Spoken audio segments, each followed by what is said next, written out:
والصلاة والسلام على سيد الأنبياء والمرسلين أما بعد فأعوذ بالله من الشيطان الرجيم بسم الله الرحمن الرحيم يا أيها الذين آمنوا كتب عليكم الصيام كما كتب على الذين من قبلكم لعلكم تتقون صدق الله العظيم وصدق رسوله النبي الكريم ونحن على ذلك لمن الشاهدين والشاكرين والحمد لله رب العالمين. آئیے ہم اور آپ سب سے پہلے عقیدت و محبت کے ساتھ حضور انور سید عالم نور مجسم صلی اللہ تعالی علیہ وآلہ وسلم کی بارگاہ بے کس پناہ میں ہدیہ درود نشاور کریں اور جھوم جھوم کر بآواز بلند پڑھیں اللہم صلی علی سیدنا مولانا محمد مبارک وسلم صلاۃ و سلام علیک یا رسول اللہ صلی اللہ علیہ وسلم.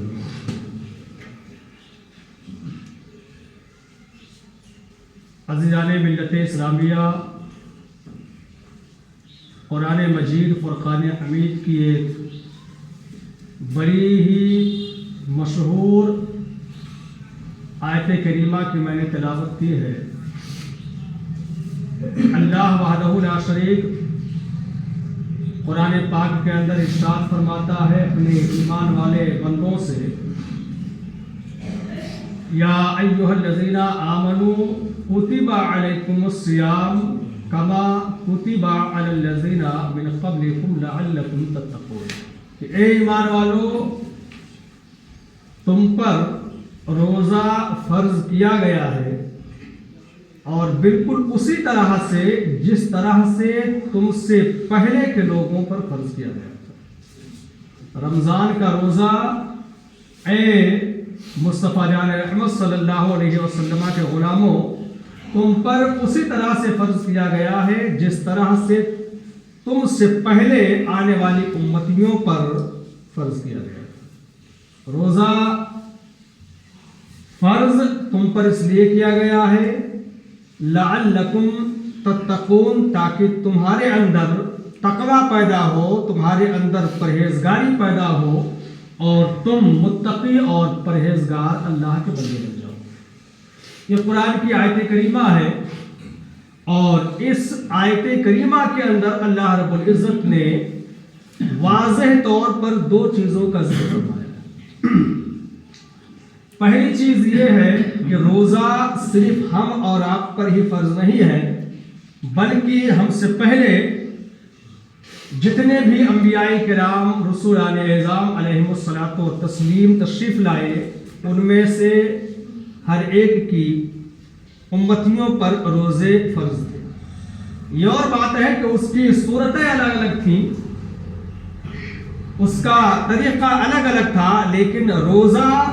یہ جس طرح ہم پر فرض ہے اسی طرح پہلے کے لوگوں پر بھی فرض تھا. اور دوسری چیز اس آیت کریمہ کے اندر یہ بتائی گئی ہے کہ روزہ جو فرض کیا گیا ہے، روزہ صرف اور صرف اس لیے فرض کیا گیا ہے تاکہ مسلمانوں کے اندر، ایمان والوں کے اندر تقوی اور پرہیزگاری پیدا ہو، گناہوں سے ان کے دلوں کے اندر گناہوں کی نحوست سے وہ دور بھاگے، گناہوں سے پرہیز کریں، گناہوں سے اجتناب کریں اور نیکیوں کی طرف مائل ہو. ایک حدیث پاک سنیں، حضور انور سید عالم صلی اللہ علیہ وسلم نے نکاح کے تعلق سے ایک حدیث پاک ارشاد فرمائی ہے اور نوجوان نسل کو ایک پیغام دیا ہے. اس پیغام کو سنیں آپ. اللہ کے رسول صلی اللہ علیہ وسلم نے امت محمدیہ کے اندر جو لوگ شادی کی منزل کے قریب پہنچتے ہیں اور عمر کے اس مرحلے میں پہنچتے ہیں کہ جب ان کے لیے شادی ضروری ہو جایا کرتی ہے، ایسے لوگوں سے اللہ کے رسول صلی اللہ علیہ وآلہ وسلم ارشاد فرماتے ہیں، یا معاشر الشباب من استطاع منکم الباءۃ فلیتزوج، اے نوجوانوں کے گروہ تم میں جو نکاح کی استطاعت رکھتا ہو اس کے لیے لازم و ضروری ہے کہ جب وہ نکاح کے لائق ہو اور اسے شادی کی ضرورت محسوس ہو تو اس کے لیے ضروری ہے کہ وہ اس سنت کی ادائیگی میں سستی نہ کرے، कोताही और काहिली ना करे। क्यों? इसलिए कि जवानी की दहलीज और जवानी की मंजिल ऐसी मंजिल हुआ करती है कि उसमें इंसानों के कदम बहक जाया करते हैं। इंसान नेकियों के बजाय गुनाहों की तरफ माइल हो जाया करता है और शैतान उसे आसानी के साथ गुनाहों की तरफ माइल कर दिया करता है। तो अल्लाह के रसूल सल्लल्लाहु अलैहि वसल्लम ने इरशाद फरमाया, ए मुसलमानों, अगर तुम्हें यह अंदेशा हो कि तुम शादी के मरहले के करीब पहुंच चुके हो और शादी ना करने की सूरत में तुम्हें गुनाह में मुब्तला होने का अंदेशा हो और इस बात का यकीन हो कि तुम गुनाह में मुब्तला हो जाओगे और तुम्हारे अंदर निकाह की इस्तिताअत है, शादी की इस्तिताअत है, तो तुम जरूर शादी करो। और शादी इसलिए करो फ़इन्नहु अग़ज़्ज़ु लिल-बशरी व अहसनु लिल-फ़र्जी, इसलिए कि शादी एक ऐसी चीज है और इतनी प्यारी सुन्नत है कि जो इंसान इस सुन्नत पर अमल पैरा हो जाया करता है उस इंसान की निगाह गुनाहों से महफूज हो जाया करती है और उसकी शर्मगाह भी गुनाहों से महफूज हो जाया करती है। इंसान इस दुनिया के अंदर जितने भी गुनाहों का इर्तिकाब किया करता है उन तमाम गुनाहों में सबसे बड़ा जुर्म अगर जिस्म के किसी हिस्से का हुआ करता है तो वो आंख का हुआ करता है। इंसान अपनी निगाहों के जरिए किसी चीज को पहले देखता है, तब उसकी जो है ख्वाहिश, उसकी तमन्ना और उसकी आरज़ू पैदा हुआ करती है। जब उसकी ख्वाहिश पैदा हुआ करती है तो उसका हाथ, उसका पैर, उसकी जुबान और उसके जिस्म का एक एक हिस्सा उसके करने पर आमादा हुआ करता है। इसीलिए रसूल कायनात सल्लल्लाहु अलैहि वसल्लम ने इरशाद फरमाया कि तुम शादी करो और निकाह के रिश्ते में जुड़ जाया करो, इसलिए कि शादी से जब तुम जुड़ जाओगे और नबी की सुन्नत पर अमल पैरा हो जाया करोगे तो तुम्हारी आंख जो तमाम गुनाहों की जड़ हुआ करती है, जिस्म के तमाम आज़ा को गुनाहों पर उभारा करती है, वो तुम्हारी आंख गुनाहों से महफूज हो जाया करेगी और तुम्हारी शर्मगाह भी महफूज हो जाया करेगी। और अगर तुम में कोई इंसान ऐसा हो कि जिसके अंदर निकाह की इस्तिताअत ना हो, निकाह की ताकत न रखता हो, वमन लम यस्तती फअलैहि बिस्सौम फ़इन्नहु लहु विजाउन, अल्लाह के रसूल सल्लल्लाहु अलैहि वसल्लम ने इरशाद फरमाया है कि अगर तुम में कोई इंसान ऐसा हो कि जो शादी की निकाह की ताकत न रखता हो और उसे यह अंदेशा हो कि शादी और गुनाह जो है निकाह न करने की सूरत में वो गुनाह में मुब्तला हो जाएगा, तो वो रोजा रखे। इसलिए कि रोजा इतना पाकीज़ा अमल है, इतना साफ और सुथरा अमल है कि नफ्सानी ख्वाहिशात को दफन कर दिया करता है, नफ्सानी ख्वाहिशात का इज़ाला कर दिया करता है और नफ्सानी ख्वाहिशात को ख़त्म कर दिया करता है। यह हदीस पाक है। इस हदीस पाक के अंदर मैंने जिस चीज़ को बताने की कोशिश की है वो रोज़े की अहमियत को और रोज़े की पाकीज़गी को जो है बताने की कोशिश की है कि रसूल कायनात सल्लल्लाहु अलैहि वसल्लम ने बयान फरमाया है कि रोज़ा इतना पाकीज़ा अमल है कि अगर किसी इंसान को यह अंदेशा हो कि वो नफ्सानी ख्वाहिशात में मुब्तला हो जाएगा, अपनी शर्मगाह के जरिया या अपने हाथ और पैर के जरिया किसी गुनाह में मुब्तला हो जाएगा और वो शादी के अंदर की जो है उसके अंदर ताकत नहीं है, निकाह की इस्तिताअत नहीं है, तो ऐसा इंसान रोजा रख ले। इसलिए कि रोजा रखना ऐसा पाकीज़ा और सुथरा अमल है कि उसके नफ्सानी ख्वाहिशात को खत्म कर सकता है और उसे गुनाहों से और उसके जिस्म के एक एक उज़्व को, एक एक हिस्से को गुनाहों से महफूज करने की अपने अंदर ताकत और कुव्वत रखता है। ये है रोजा कि जिसके अंदर अल्लाह रब्बुल इज्जत ने इतनी ताकत रखी है कि अगर कोई इंसान खुलूस के साथ, नेक नियति के साथ अल्लाह और रसूल की रज़ा और खुशनुदी हासिल करने के लिए रोजा रख रहा है, तो चाहे वो फर्ज रोजा हो, चाहे या नफल रोजा हो, किसी तरह का भी रोजा हो, रोजे के अंदर इतनी ताकत है कि इंसान को नफ्सानी ख्वाहिशात पर कंट्रोल करने की ताकत उसके अंदर पैदा करता है और गुनाहों से बचने की मुकम्मल तौर से उसे ताकत और तवानाई का फरमाता है। दुरूद पाक पढ़ें, अल्लाहुम्मा सल्ली अला सय्यिदिना व मौलाना मुहम्मदिन व बारिक वसल्लिम सलातो व सलामुन अलैका या रसूलल्लाह सल्लल्लाहु अलैहि वसल्लम। इसलिए हम और आपके लिए ज़रूरी है कि हम और आप रोज़े की अहमियत को समझें और रोज़े और रमज़ान की कदर करें। اللہ کے رسول صلی اللہ علیہ وآلہ وسلم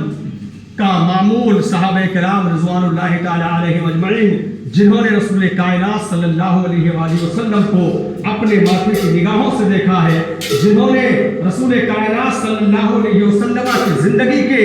ایک ایک لمحے کو اپنے ماتھے کی نگاہوں سے دیکھا ہے، اور رسول اللہ صلی اللہ علیہ وآلہ وسلم کی زندگی کا مکمل نقشہ اپنی زندگی میں عملی طور پر پیش کیا ہے۔ صحابہ کرام رضوان اللہ تعالی علیہ اجمعین بیان فرماتے ہیں کہ رسول کائنات صلی اللہ علیہ وآلہ وسلم کا یہ معمول تھا کہ جب رمضان قریب آتا تھا تو اللہ کے رسول صلی اللہ علیہ وآلہ وسلم پہلے سے ہی رمضان کی تیاری شروع کرتے تھے، اور رجب کے مہینے میں ہی یہ دعا فرماتے تھے، اللہم بارک لنا فی رجب و شعبان و بلغنا رمضان،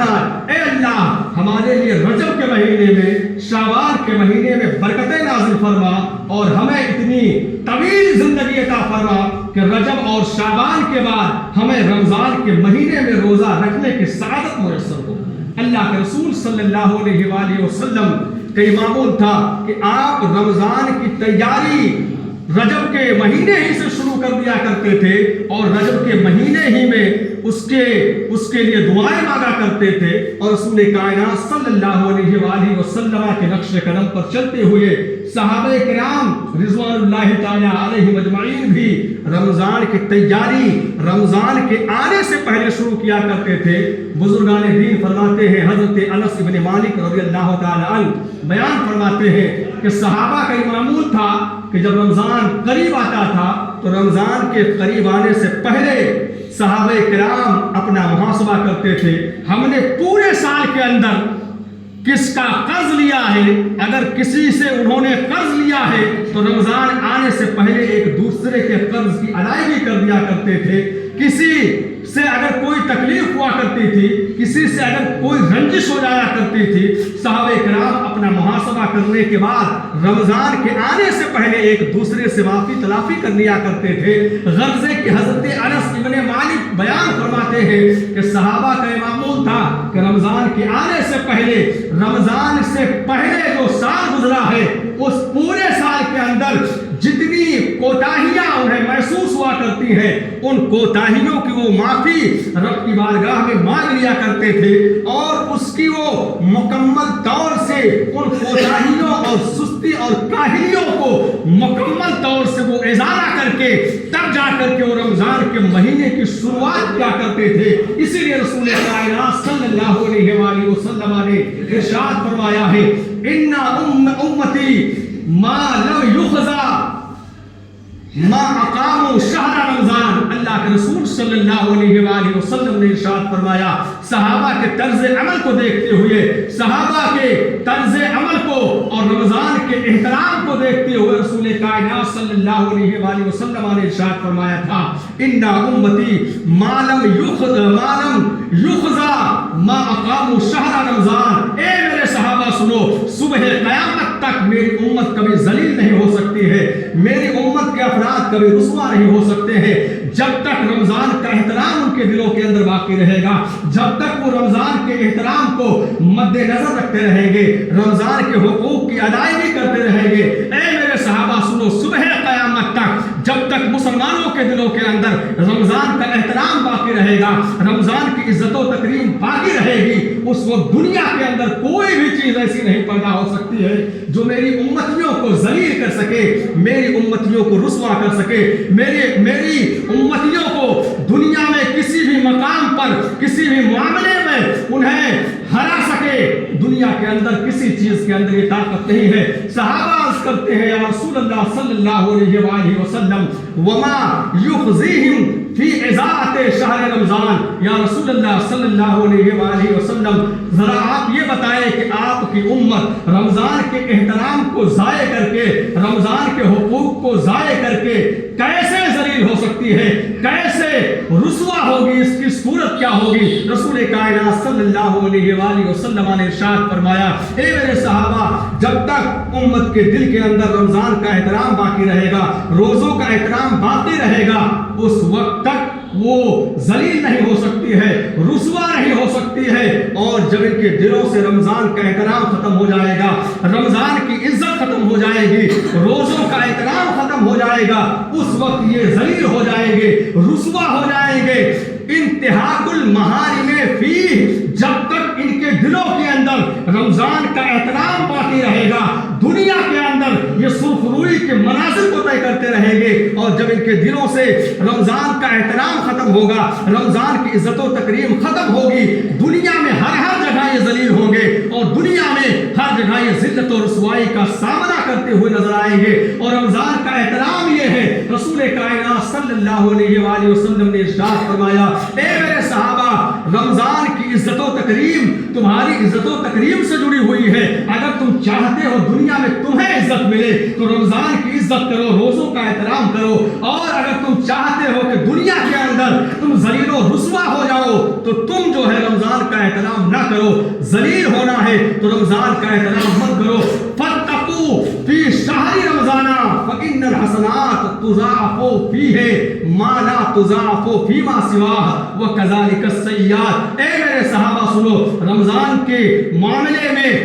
अल्लाह से डरो, अल्लाह का खौफ पैदा करो, अल्लाह की खशियत दिल के अंदर पैदा करो। इसलिए कि जिस तरह से रमजान के महीने में नेकियां दुगना हो जाती है और उसी तरह से रमजान के महीनों में बुराइयां भी दुगनी हो जाया करती हैं। अगर रमजान के महीने में आप एक नफल अदा कर रहे हैं तो एक से जायद नफल का सवाब मिल रहा है, एक फर्ज अदा कर रहे हैं, एक से जायद फराइज का सवाब मिल रहा है। इसी तरह से अगर आपने रमजान के महीने में गलत काम किया है, जिनाकारी की है, शराब नोशी की है, गाली किसी को दी है, किसी की चुगली की है, किसी की गीबत की है, या किसी पर कोई बेजा इल्जाम लगाया है, इल्जाम तराशी की है, किसी का हक तलब किया है, तो दुनिया के अंदर अगर तुमने रमजान का एहतराम पामाल किया है, रमजान के महीने में गुनाहों का इर्तिकाब किया है, तो ऐसा नहीं है कि तुम्हारे नामे अमाल में नेकियां लिखी जाएंगी, तुम्हारे नामे अमाल में गुनाहों के अंबार लगा दिए जाएंगे और तुम आखिरत में तो जलील और रुसवा होगे ही, दुनिया के अंदर भी तुम जलील होगे, रुसवा होगे, जिल्लत और रुसवाई तुम्हारा सामना करते हुए नजर आएंगी। इसलिए हम और आपके लिए जरूरी है कि हम रमजान के महीना के शुरू होने से पहले ही अपने आप को मुकम्मल तौर से तैयार करें और अपने आप को गुनाहों से पाको साफ करें। माजी के जो गुनाह हैं, जो गुजरे हुए दिनों के हमसे गुनाह हुए हैं, उन गुनाहों को याद करके अल्लाह की बारगाह में माफ़ी मांगे। अल्लाह गफूरुर रहीम है, गुनाहों को बख्शने वाला है, यकीनन वो हम और आपके गुनाहों को माफ़ करेगा। अल्लाह रब्बुल इज़्ज़त की बारगाह में दुआ है कहने सुनने में जो कुछ कमी बेशी अपने फज़ल व करम से माफ़ फरमाए। व तौफ़ीक़ इल्ला बिल्लाह। अस्सलामु अलैकुम।